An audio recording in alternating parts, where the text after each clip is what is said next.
नमस्कार, मेरा नाम है सरोज और एच एन अध्ययन की यूट्यूब चैनल पे आपका बहुत बहुत स्वागत है। आपके यूनिट 10 में एक रचना है, एक साहित्य की डायरी। आज इसी के कुछ महत्वपूर्ण तथ्यों को हम देखेंगे।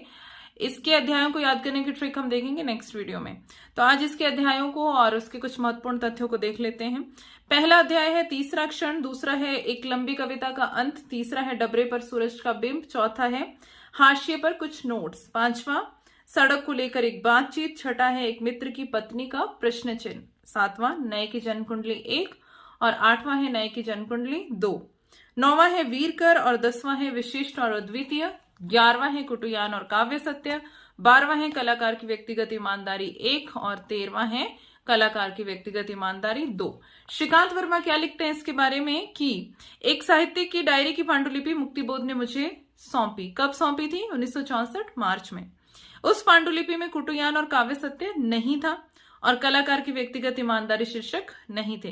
तो ये शीर्षक कब जोड़े गए? दूसरे संस्करण में जोड़े गए, याद रखना है आपको, इंपॉर्टेंट है। ये डायरियां 57, 58, 60 में वसुधा में प्रकाशित हुई। वसुधा कौन सी पत्रिका थी, कहां से निकलती थी? जबलपुर से प्रकाशित होती थी। ये नया खून साप्ताहिक पत्रिका थी और इसमें भी एक साहित्य की डायरी का कॉलम लिखते थे। तो ये जानकारी बहुत ही महत्वपूर्ण है आपके लिए, इंपॉर्टेंट जानकारी को आप नोट कर लीजिए।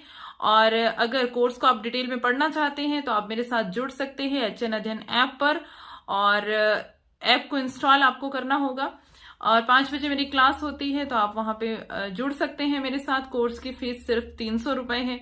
उसमें भी अगर आप सरोज 10 कोड यूज करते हैं तो आपको मिल जाएगा 10% का डिस्काउंट।